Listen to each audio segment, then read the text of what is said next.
So I wanted to touch on that a topic that I had just posted, that I just talked about, and it had to do with like a biblical passage. So like I mentioned in the other recording that the Bible does mention slavery, but that the passage that a lot of people, especially like the people of the South who were occupying North America, the passage they like to go to is the one that talks about slavery. The slaves should submit to their masters, and that's not accurate. Now, slavery was in the Bible, and it was in the Old Testament, and it was for those events during the Old Testament in which people were worshiping demons and stuff like that. Like, these people be worshiping demons, and God was basically putting an end to that. So technically he could kill them, he could have them enslaved, or he could do any number of things, because worshiping a demon is just not, you're not going to be on God's good side if you're into that. So what I think happened is that they were like, okay, so these Satan worshipers, are the worshipers of Baal, or some evil demonic spirit. These people were enslaved once upon a time ago by one of God's people, maybe. I mean, you know. So obviously we can do that, and this passage says that we can do that, and when we do that, the slaves have to be submissive. So, but those are two separate things. So like God's enemies being conquered and enslaved is different from slaves should submit to their masters. Like, that was a whole completely, those are two different things that they combine together.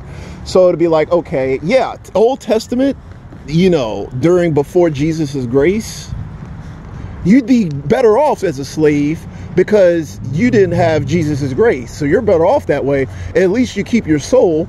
So it's more like, okay, yeah, if you had a choice between complete damnation and slavery, you'd be better off with slavery. Now that after Jesus, the resurrection, you know, God's enemies, it doesn't work like that with God's enemies anymore. That's why, you know, so that was for that time. And even in that time, it wasn't directly saying slaves should be submissive to their masters. Like, it was saying that these people worship demons. The people out here probably worship demons. I mean, these people probably worship demons. I mean, you know, nobody is going to, you know, they're not going to be enslaved for it. Not now, at least. But at that time, worshiping a false god, like a demon who's portraying himself as a god, meant that you could be enslaved, you could be killed, God could wrath, he could set your enemies against you so they conquer you. A lot of bad things happen to people who worship false gods, worship demons. Now, you might be wondering, you'd be like, well, you know, you're surrounded by people who worship demons. I said, well, look, that was Old Testament. We're in different times now, before Christ's sacrifice, because these people actually have the ability to turn their lives around and repent and go back to being on God's side. Now, they probably won't, but that option is on the table because of Christ. But most of them probably won't, according to the Bible, but they have the choice. So these people, yeah, they worship demons most likely, but they don't have to do that. And it's a different time.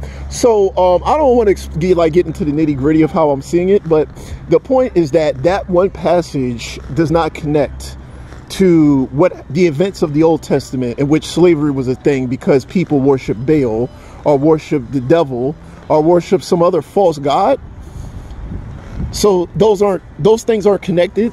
So like, that was a completely different passage talking about how a servant has to obey their masters.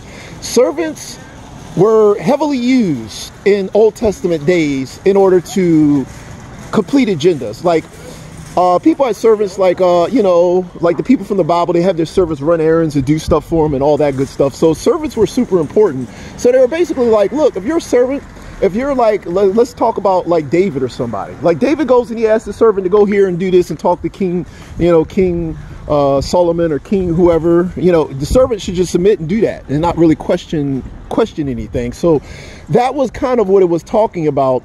But the people, these evil people, they were like, look, we could take that passage and then we can enslave other people and just say that God wanted us to do that. Like, that's how the church is. Like, the church uses evil people to, it dresses them up as God's people. That's why gang stalking, all these evil, nasty little things that happen, a lot of times people will say God is God's will. They'll lose. Nobody Nobody cares though. Well, we lost, but I don't know. God messed up. I don't know. He messed up. I don't know. That's how they justify it. But secretly, a lot of these people know they're evil. I mean, most of the people that I deal with know they're evil. They're not even really trying to like buck against that. When I talk to them on the internet, they're just like, why do you obey God? Why do you like God? I get that more than any other question. So like, I think the people know that, you know, they've accepted the fact that they're just not on God's team, and they're going to worship Baal or whatever demon is controlling things. Like, there's a demon out here. There's a demon out here. I don't know which one. Some demon is running this little operation.